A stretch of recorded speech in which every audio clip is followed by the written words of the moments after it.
네, 진짜 전략으로 이어가도록 하겠습니다. 유진투자증권 강영현 부장 자리에 나와 주셨어요. 어서 오세요. 안녕하세요. 네, 이제 월요일장을 앞두고 있습니다. 오늘은 역시 미국의 고용지표 얘기부터 시작을 해봐야 되겠죠. 네. 기다렸던 이 8월 비농업 부문 고용지표가 예상보다도 둔화된 양상을 보였어요. 그러면서 이제 핵심은 테이퍼링에 대한 시계가 어떻게 움직일 것이냐. 지금 연기 가능성이 부각이 되고 있는데 어떻게 해석하셨어요? 네, 뭐 대체적으로 읽어보니까 연기돼야 맞지 않겠느냐. 그동안 이제 제롬 파월 성향으로 봤을 때 그 양반이 시장의 기대감을 바꿔서 자기 마음대로 테이퍼링을 서두를 이유는 없다라고 얘기를 하는데 네. 어쨌든 제 생각을 말씀드리면 그냥 하던 대로 할 것 같다라는 말씀을 좀 드리고 9월 발표하고 11월 할 것 같다라는 거고 뭐 이 얘기를 드리기에 앞서서 더 강조드리고 싶은 건 테이퍼링 큰 의미 없다. 시장의 변수 아니다라고 하는 거가 금요일 시장에서 밝혀졌다. 금리 뭐 빠지는 척하다 다시 올라가고 지수 빠지는 척하다 올라가고 뭐 그랬기 때문에 별 의미 없으니까 테이퍼링은 이제 내려놓으셔도 되지 않을까라는 말씀을 좀 드립니다. 네. 주말에 원고를 정리하면서 이제 우연찮게 이소부와 이거 얘기를 두루미와 여우 얘기를 좀 읽게 됐는데 짧은 한 토막이었습니다. 뭐 내용은 그렇습니다. 여우가 두루미를 초대해서 음식을 대접했는데 접시에다 주니까 두루미가 이게 뾰족한 부리로 접시를 찍어서 먹기가 어렵다는 거죠. 그래서 두루미가 조금 기분이 나빠서 그 다음 날에 여우를 불러다가 자기가 주로 쓰는 호리병에다가 음식을 담아서 주니까 여우 주둥이가 호리병으로 안 들어가죠. 그러니까 못 먹었던 겁니다. 근데 이 얘기가 사실은 이제 사람의 인간적인 관점으로 해석을 해서 그런 거지 이걸 만약에 조금 바꿔서 여자 남자 이야기로 했으면 되게 사랑해서 음식 주고 저거 했는데 오해가 있는 거죠, 서로. 반대로 또 하나 생각해 보면 여우는 딱히 호리병을 갖고 있을 이유가 없는 거고 두루미도 딱히 접시를 가지고 자기가 평상시에 생활하는 것처럼 할 필요가 없는 겁니다. 전문가로서 일을 하면서 느끼는 괴리감이 그런 건 거죠. 음식을 담아서 접시에 담아서 줬는데 호리병이 안 담아져 갖고 오해를 사는 일들이 상당히 많이 있는데 특히 최근 시장에 와서 시장에 대해서 조심스럽게 얘기를 하는 관점들이 가끔은 이런 오해를 낳기도 한다라는 걸 먼저 말씀을 드리고 시장이 망하고 뭉개진다는 얘기가 아니라 조심해야 된다라고 하는 얘기고 그런 관점에서 테이퍼링에 대해서 말씀 좀 드리겠다라는 겁니다. 테이퍼링을 사실 보면 이거는 의사 선생님이 링거줄 뽑고 차분히 운동하시면서 죽 좀 드세요라고 하는 겁니다. 그러니까 환자 상태가 좋아진 거죠. 근데 그거를 병원에 처음 첫 발을 들였던 환자 상태를 생각해 보면 조금 더 느낌이 잘 오실 겁니다. 그러니까 손발이 다 차가운 의자에 묶여서 중환자실에서 사람도 못 알아보고 숨만 바득 붙어 있는 그런 상태에서 거기에다 인젝션도 하고 바이털 체크해가면서 의사 선생님이 살려서 이제 죽 좀 먹고 걸어 다니시라고 하는 것들은 상태가 좋아지는 거죠.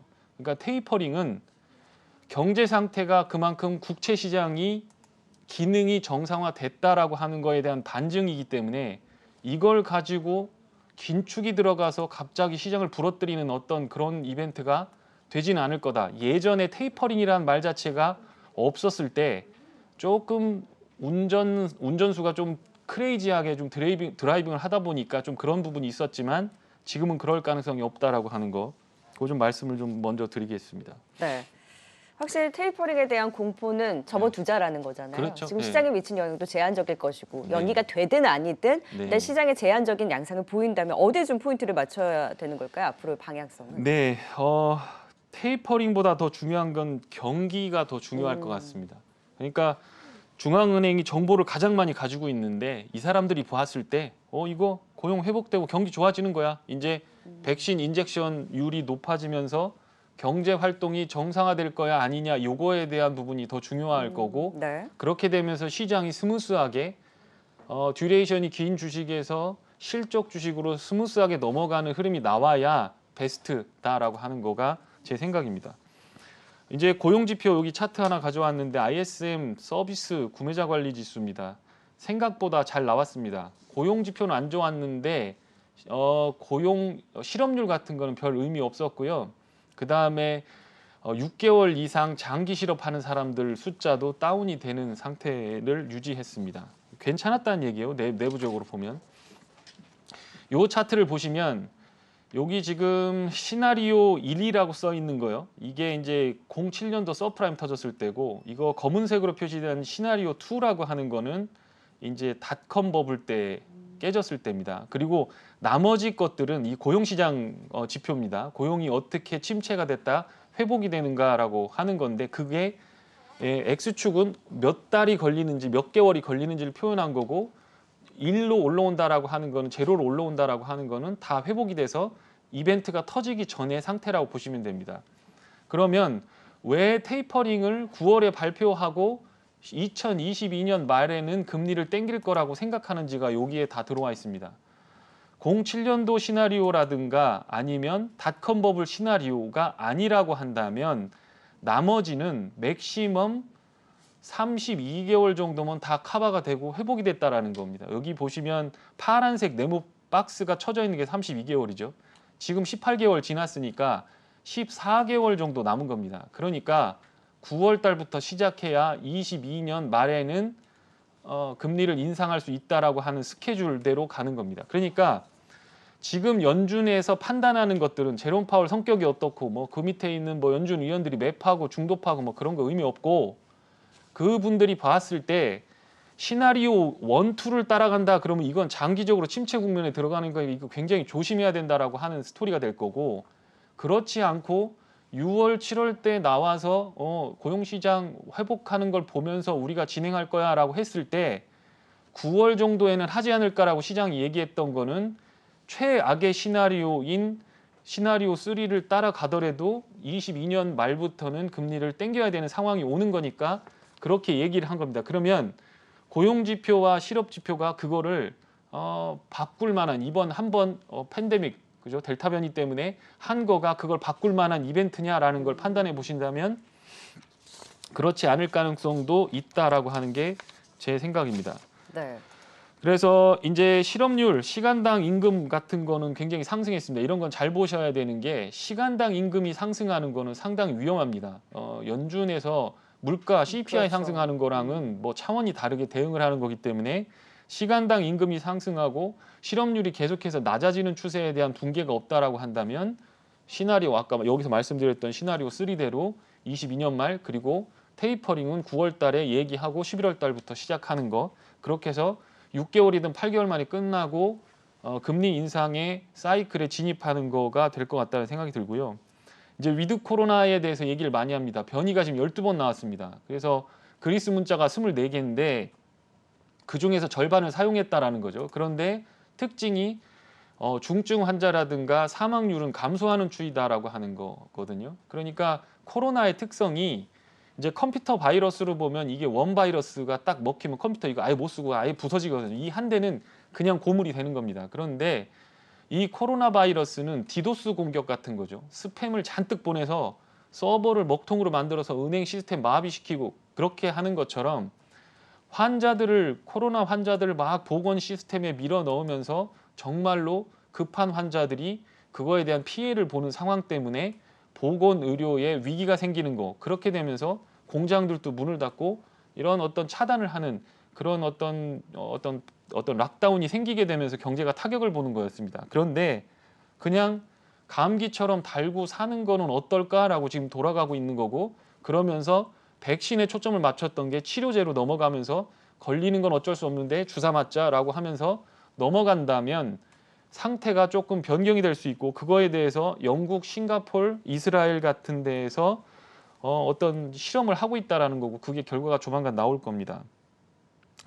미국의 이제 1차 접종률이 65%, 2차 접종률이 55% 언더로 지금 추정이 되고 있는데 어떤 부분에서 접종률이 조금 올라가면서 다시 고용시장이 안정되는가에 대해서 조금 연준도 신중하게 판단을 할 가능성이 있다라고 보여지고요. 그래서 여기는 생각했을 때는 예정대로 진행될 가능성이 상당히 높다. 이렇게 말씀드리면 될 것 같습니다. 그래서 테이퍼링의 시기 여부보다는 위드 코로나로의 이런 방향 성회라든지 경기 회복에 조금 더 포인트를 두고 지켜봐야 된다는 거잖아요. 네. 이번 주 좀 주의 깊게 지켜볼 이벤트가 있습니까? 네, 뭐 월요일 날은 휴장, 미국 시장 휴장이고요. 휴장이죠. 예, 그다음에 중국의 수출입 동향 우리한테 영향을 많이 미치는 건데 화요일 날 나올 겁니다. 그런데 뭐 생각보다 좋지는 않을 것 같고 수입 물량 늘어나는 게 오히려 우리한테는 좋을 수가 있습니다. 그다음에 수요일 날은 이제 졸트, 이제 잡의 오프닝이죠. 얼마나 많이 열렸느냐라는 건데 지난달에 1,000만 건이었는데 그게 무너지지 않는다라면 언제든 코로나만 잡히면 고용시장 회복은 빠르게 진행될 수 있다라고 하는 거기 때문에 상당히 중요하고 베이지북이 발표되고 나서 연준 위원들이 그거에 대한 코멘트를 계속 해나갈 거기 때문에 그거에 따라서 시장 변동성은 생길 것 같고 우리 시장 같은 경우에는 이번 주에 이제 옵션 만기일, 선물 옵션 그렇죠. 동시 만기일이 네. 생기기 때문에 그것과 연계돼서 외국인들의 플레이가 조금 변동성이 있을 가능성이 있다라고 하는 거 요거 정도만 참고하시면 될 것 같습니다. 네, 또 미국에서도 물가 지표가 발표되기는 하나 이제 전반적으로 이번 주가 주의 깊게 정말 이렇게 집중해서 보는 이벤트는 저번 주 대비로는 좀 부재한 상황이잖아요. 그렇다고 일단 봐야죠. 내부적으로는 선물옵션 동시 만기일이 있기 때문에 이 부분도 체크를 해봐야 될 텐데 네. 3,200선 저항에서의 이번 주 우리 시장은 어떻게 보세요? 네, 조금 반등이 오긴 했는데 뭐 차트를 길게 놓고 보면 조금 저거하긴 한데 요게 지금 코스피 매물대와 차트를 가져온 겁니다. 보시면 지난번에 재미를 본 데가 여기죠. 여기 그 제가 70 언더로 내려가면서 여기 월요일 날 그때 금요일 날 70 언더를 딱 깨면서 제가 월요일 방송에서 웬만해서는 주식 시장이 올라갈 타이밍이 왔다라고 말씀을 좀 드렸었던 부분이고요. 여기 보면 지금 100선에서 올라가느냐 마느냐입니다. 그러니까 종목이 확산이 되느냐 안 되느냐의 기로에 와 있는 상황에서 저항대에 물려 있는 지수대다라고 하는 겁니다. 삼성전자, 현대차, 아니면 네이버, 카카오를 중심으로 세게 매수세가 들어오지 않으면 시장은 지지부진하게 옆으로 기거나 빠질 가능성이 있는 매물대에 들어왔기 때문에 한번 잘 보시면 될 것 같고 기술적으로 거래량이 이렇게 줄어든다라고 하는 거는 시장의 에너지가 약해진다라는 거거나 혹은 돈은 갖고 있는데 컨빅션이 약한 거죠.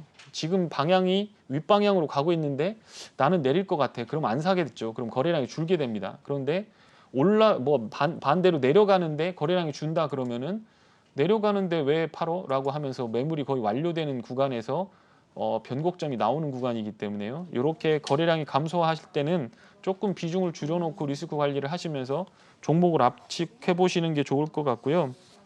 목요일 날 변동성이 커질 가능성이 있기 때문에 조금 조심하는 게 좋을 것 같습니다. 뭐 그 외국인 포지션에 대해서는 잘 모르겠습니다. 제가 선물 옵션 뭐 전문가는 아니기 때문에 그런데 대체적으로 이렇게 만기가 짧은 달에는 외국인들이 플레이를 거칠게 하는 경향이 있기 때문에 그거를 한번 참고하시면 될 것 같고 미 국채가 뭐 테이퍼링 안 한다 그러면 미 국채가 막 빠졌어야 되는데 잠깐 빠지다 올라갔거든요. 그러니까 경기 관련된 주식의 은행, 철강, 건설 업종들이 바닥에서 많이 반등했는데 혹시 이번 주에 이런 주식들이 조금 세게 붙는지 안 붙는지 확인을 해보시면서 가시면 뭐 큰 문제는 없을 것 같다 이렇게 정리해드리면 될 것 같습니다. 네, 자 시장의 전체적인 방향에 대해서 짚어봤으니 이제 관심주 종목들도 리뷰를 해보도록 하죠. 지난 관심주였던 계룡건설이 굉장히 잘 갔어요. 좀 점검을 해볼까요?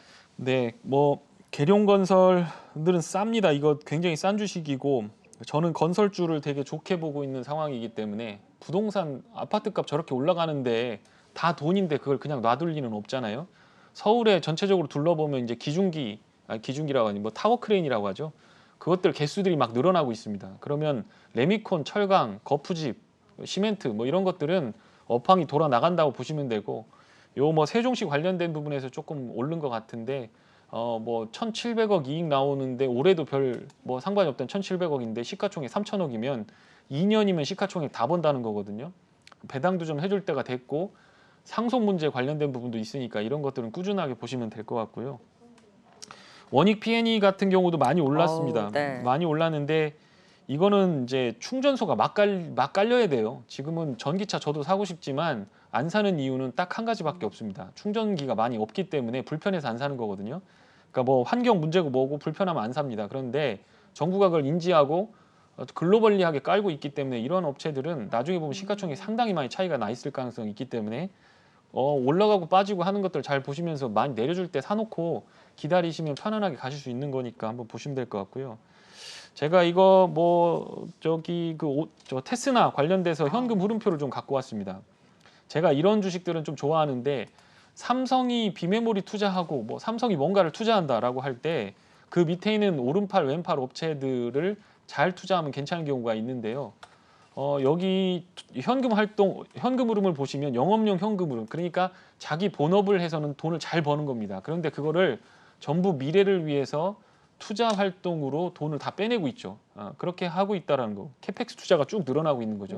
그러니까 이제 매출만 늘어나고 삼성이 오더를 주면서 너희들 물건 좀 만들어 갖고 올래라고 하면서 마진 맞춰주기 시작하면 이익이 팍팍팍팍 증가하는 흐름이 나올 가능성이 있고, 네페스와 똑같이 동일합니다. 여기 LB세미콘도 들어가 있는데 제가 그거는 준비를 안 했고요. 이런 업체들, 오사트 업체들은 삼성의 비메모리 전략과 맞물려 있는 업체이기 때문에 주가가 좀 빠진다고 외면하지 마시고 주가 빠질 때 잘 타이밍을 잘 보셔서 매매를 해보시면 좋을 것 같습니다. 많이 기다렸던 종목들이잖아요, 사실. 네, 이게 이제 삼성 투자 계획이 조금 이연이 됐습니다. 총수가 이제 조금 안 좋은 사건에 휘말리다 보니까 그렇게 된 거고요. 3기나 이제 삼목 에스폼, 그 코오롱 플라스틱, 코프라 같은 엔지니어링 플라스틱 굉장히 좋습니다. 이게 차가 가벼워져야 되니까 3기, 뭐 코오롱 플라스틱, 코프라 이런 것들은 다 맥을 같이 한다고 보시면 될 것 같고, 삼목 에스폼은 고층 빌딩에 들어가는 거푸집 쪽에서는 금강공업부 야가 1타인데 여기 지금 회사 구조가 자회사 합병하고 지분 구조 만들어 놓고 하는 거가 괜찮습니다. 그러니까 앞단에서 끌어주게 되면 영업이익이 500억 단으로 막 튈 수 있는 가능성이 있기 때문에 곱하기 10배 주면 시가총액 5천억 이상 넘어가는 거거든요. 그러니까 꾸준하게 한번 보시면 될 것 같습니다. 네, 종목들의 흐름 좋았고 꾸준히 또 들고 가볼 수 있는 종목들 짚어주셨는데요. 그렇다면 이번 주 살펴볼 업종과 종목은 어디에 있을지, 수소에 대한 일정이 가장 또 주목받고 있잖아요. 네, 요게 굉장히 섹시해지고 있습니다. 네. 수소가 정부가 막 밀 때는 정부를 못 믿어서 난 못하겠다 이렇게도 하다가 이제 대기업들이 나섰습니다. 그럼 이제 실제로 실탄을 쏴주는 거거든요. 그래서 SK, 포스코, 현대차가 공동으로 했습니다. SK는 정유업체고 포스코는 철강업체인데 현대차는 아시다시피 자동차 업체고, 그러면 역할 분담이 딱딱 돼가지고 공동 의장 맡고 150여 개 업체 불러다가 모빌리티부터 시작해서 수소 인프라 생태계 구축할 거니까 구체적인 계획을 갖고 얘기를 할 거거든요. 그게 8일입니다. 이번 주에 있는 거죠. 옵션 만기 전후에서. 그러니까 이런 주식들은 꾸준하게 보셔야 됩니다. 1970년대, 80년대 울산하고 뭐 여수 이런 데에 어떤 그 정유 공장이 생길 때 뭐 지금 SK는 선경이잖아요. 그런 정유 업체들이 캐파를 증설하면서 얼마나 돈을 많이 벌었는지 생각해 보시면 지금 왜 대기업들이 수소 인프라 생태계에 이렇게 열광적으로 자기들이 직접 나서서 이 돈을 태우겠다고 약속을 하는지에 대해서 한 번쯤 생각해 보시면 될 것 같다는 생각이 들고요. 그래서 종목으로는 포스코 인터를 한번 좀 보시면 될 것 같습니다. 이거 가스 업체인데 가스로 이제 트레이딩하는 업체죠. 무역 업체라 상사 업체라고 보시면 되는데 여기에 이제 전기차 구동 모터에 들어가는 핵심 부품을 거의 우리나라에서 점유율 1위로 하고 있습니다. 거기다가 수소 사업 관련된 부분에서도 발을 담글 가능성이 있기 때문에 이번 주에 이런 것들은 잘 보시면 될 것 같고, 네. 이익 5천억 나오고 있는데 시가총액 3조 원. 그럼 10배 받는다고 하면 5조까지는 갈 건데 신규 모멘텀, 실적 잘 나오는데 신규 모멘텀 붙으면 거기다가 돈 태우기 쉽겠죠. 그러면 잘 보고 있다가 기관이나 외국인이 움직이면 그냥 그때 들어가시면 됩니다. 미리부터 보초 사실 필요는 없을 것 같고요. 아시아나 항공 같은 거는 제가 되게 좋게 보고 최근에 수익이 많이 나 있는데 그래도 아직은 좀 싸다라는 생각입니다.